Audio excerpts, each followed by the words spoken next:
মানুহে বেলেগৰ পাৰ্চনেল লাইফত ইণ্টাৰফেয়াৰ কৰি পেলাই বহুত বেছি ভাল পায় বা বেলেগৰ পাৰ্চনেল লাইফৰ কথাবোৰ বেলেগৰ আগত গাই ফুৰি কিবা কিছুমান মিছা অপবাদ দি পেলাই চবতকে মজা পায়। ৰিচেণ্টলি যিটো ঘটনা হ'ল গুৱাহাটীত এগৰাকী শৰ্মা উপাধিৰ যুৱতী নাইকিয়া হ'ল। তেওঁ লিখিলে যে আই এম ইন ডেঞ্জাৰ।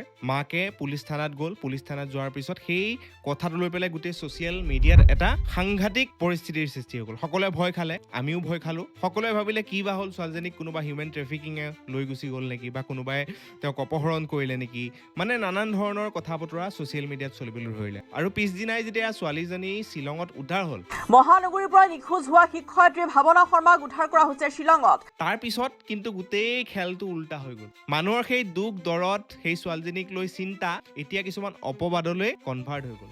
এতিয়া সেই চিন্তাৰ খোৰাকটো বেলেগ ধৰণৰ খোৰাকলৈ পৰিৱৰ্তন হৈ গ'ল। আপুনি নিউজ চেনেলেই কওক, ডাঙৰ ডাঙৰ মিডিয়া কিংবোৰকেই কওক বা যাৰ কথাই নকওক, মুঠতে ওলোটা খৰ মাৰিবলৈ আৰম্ভ কৰি দিলে। যেতিয়া ছোৱালীজনী সুকলমে বিচাৰি পোৱা হ'ল বা পুলিচে তথ্য পালে যে শ্বিলঙৰ এখন হোটেলত বা শ্বিলঙত তেওঁক উদ্ধাৰ কৰা হৈছে, তাৰ পিছতেই সেই শ্বিলঙত তেওঁ যোৱাক লৈ পেলাই নানান ধৰণৰ বাতৰি সঁচাই মিছাই যি পায় মুঠতে তেওঁলোকে উৰাই আছে। আৰু নিউজ চেনেলবিলাকে হয়তো TRPৰ খকত গোটেইবিলাক কৰি আছে বা পৰ্টেলবিলাকে তেওঁলোকৰ ভিউজৰ খকত সেইবিলাক কৰি আছে। আৰু নানান ধৰণৰ টুইষ্টৰ পিছত এগৰাকী মহিলা আৰক্ষীয়ে এই গোটেই কথাটো বুজাই দিলে যে সেই মহিলাগৰাকী মানসিকভাৱে হতাশাগ্ৰস্তত আছিলে আৰু সেইবাবে তেওঁ কিছু পাৰ্চনেল কাৰণত শ্বিলঙলৈ যাব লগা হ'ল। ভাৱনা শৰ্মা উইলিংলি এটা বিশেষ ব্যক্তিগত কাৰণত কোনো পৰিকল্পনা নোহোৱাকৈ মানসিকভাৱে খুব হতাশ হৈ তাই নিজৰ ইচ্ছাত তাই ঘৰৰ পৰা ওলাই আহিছিলে। এতিয়া কাৰণটো যিয়ে নহওক, সেই যুৱতীগৰাকীৰ এজন বয়ফ্ৰেণ্ড আছে বা তেওঁ শ্বিলঙলৈ গৈছে, কাৰ লগত গৈছে, সেইটো আমাৰ আচলতে লুক আউট হ'ব নালাগে। আমাৰ প্ৰথম ৰিয়েকশ্যনটো হ'ব লাগিছিলে যে ছোৱালীজনী সুকলমে আছে বা বিচাৰি পোৱা হ'ল।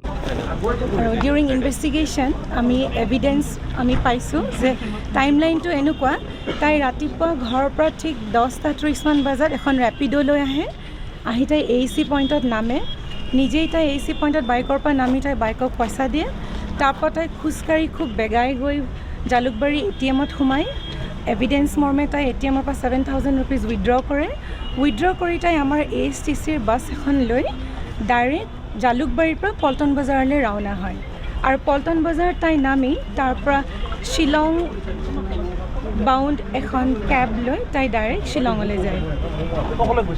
অকলে গৈছিলে ভাৱনা শৰ্মা, হয়।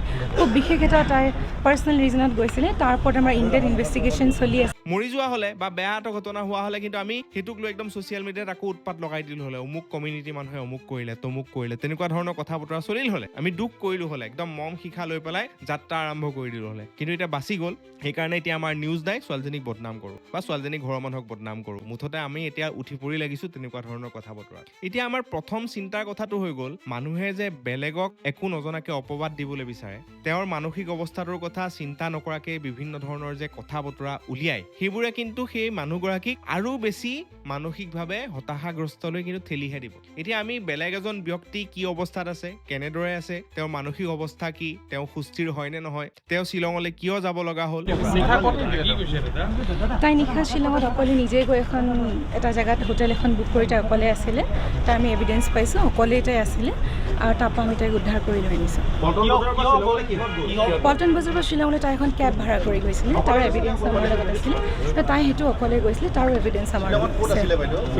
শ্বিলঙত তাই এখন হোটেলত আছিলে। দুটা কেব কেঞ্চেল কৰিছে প্ৰথমত যাওঁতে। তাই দুটা কেব কেঞ্চেল কৰিছে, সেইটো একদম সঁচা কথা। তাই সেই দুখন কেবত যোৱাই নাই। তাই ঘৰৰ পৰা ৰেপিড' বুক কৰিছিলে কাকো নোকোৱাকৈ। প্ৰথমে তাই কোনো পৰিকল্পনা নাছিলে, কিন্তু তাই মানসিকভাৱে খুব হতাশ।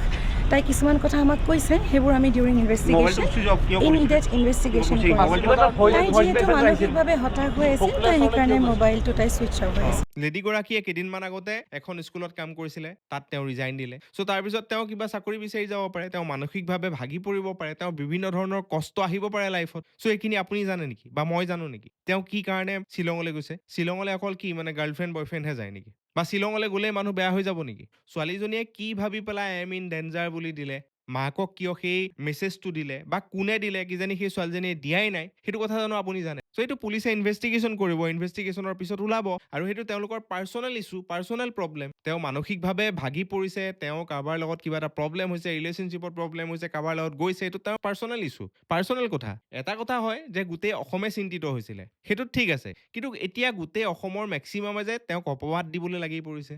এটা কথা তেওঁ ভুল কৰিছে যে তেওঁ সেই মিছা কথা কৈ পেলাই আচলতে সেই মেছেজটো দিব নালাগিছিলে হয়তো, যদি তেওঁ দিছে আই এম ইন ডেঞ্জাৰ বুলি। কিন্তু তেওঁ কিয় সেই মেছেজটো দিব লগা হ'ল সেইটোতো কিন্তু আমি চিন্তা কৰিব পাৰিব লাগিব। কাৰণ এগৰাকী ব্যক্তি যেতিয়া মানসিকভাৱে ভাগি পৰে বা চাইক'লজিকেলি বহুত বেছি উইক হৈ পৰে, তেওঁ কি কিয় কোনটো সময়ত কৰিছে হয়তো ক'ব নোৱাৰিবও পাৰে, তেওঁ নাজানিবও পাৰে, তেওঁ কি দিব লাগে নাজানিবও পাৰে। সেইটো মেণ্টেল স্থিতি যাৰ দুৰ্বল তেওঁলোকেহে সেইটো বুজি পাব, বা যিসকলে তেওঁলোকক ফেচ কৰিছে, যোনে তেওঁলোকক ট্ৰিটমেণ্ট কৰে, সেই ডক্টৰবিলাকেহে জানিব। আমাৰ দৰে সাধাৰণ মানুহে হয়তো আমি নাজানিবও পাৰোঁ। চ' সেইটো কাৰণে এনেকুৱা ধৰণৰ যেতিয়া নিউজবিলাক আহে, আমি প্ৰথম অৱস্থাত যিটো ৰিয়েকশ্যন দিওঁ, আচলতে সেই ৰিয়েকশ্যনটো অলপ ভাবি চিন্তি দিব লাগে। কাৰণ সেই ৰিয়েকশ্যনবিলাকে কাৰোবাক আৰু বেছি বা বহুত বেছি ক্ষতি কৰিব পাৰে। যিগৰাকী ব্যক্তি অলৰেডি হতাশাগ্ৰস্ত বুলি গম পোৱা গৈছে, তেওঁ যদি এনেকুৱা ধৰণৰ নিউজবিলাক পাই থাকে, আৰু বেছি তেওঁ ভাগি পৰিব পাৰে। আৰু সেইটোতো তেওঁলোকৰ পাৰ্চনেল কথা। এনেকুৱা বহুতো ডাঙৰ ডাঙৰ মানুহৰ নিউজ চেনেলৰ মালিকৰ পুতেকবিলাকেও ক'ত কি কৰি আছেগে, শ্বিলঙত কেইবাৰ গৈছে, কোনোবাই চাই আছে নেকি? তেওঁলোকৰ ঘৰত কি হ'ল, যিমান ডাঙৰ ঘটনা কৰি দিলেও দেখোন গমেই নাপায়, দেখোন নিউজত নাহেই দেখোন। তেওঁলোকৰতো পাৰ্চনেল ইছ্যু। এনেকুৱা ধৰণৰ সৰু সৰু ঘটনাবিলাকক লৈ পেলাই ইমান ধৰণৰ আচলতে অপবাদ উলিয়াবলৈ, মিছা কিছুমান নিউজ উলিয়াই পেলাই TRP ল'বলৈ আমি আচলতে কিয় লাজ নাপাওঁ? বেলেগৰ মানসিক স্থিতি কি, বেলেগৰ ইকনমিক অৱস্থা কি, বেলেগ কেনেকুৱা ধৰণৰ যন্ত্ৰণাৰ মাজত চলি আছে, সেই কথাটো গম পাইহে আমি আচলতে কমেণ্ট কৰিব লাগে। নহ'লে আমি মুখখন বন্ধ কৰি চাই থাকিব লাগে। ইমান ফূৰ্তি কৰি লাভ নাই। এনেকুৱা ধৰণৰ পৰিস্থিতি তেওঁৰ লগত আহিছে, কাইলৈ আপোনাৰ লগতো আহিব পাৰে, বা আপোনাৰ ফেমিলিৰ মানুহৰ লগতো আহিব পাৰে। তেতিয়া কি কৰিব? এজন মানুহ যেতিয়া মেণ্টেলি ডিষ্টাৰ্ব হৈ থাকে, তেওঁ কি কৰিছে গম নাপাবও পাৰে। মই এইটো নহয় যে মই সেই ছোৱালীজনীক লৈ পেলাই মই ডিফেণ্ড কৰিবলৈ ভিডিঅ'টো বনাইছোঁ, এইটো নহয়, মই তেওঁক চিনিয়ে নাপাওঁ, তেওঁক মই আজিলৈকে দেখাও নাই, চিনিও নাপাওঁ।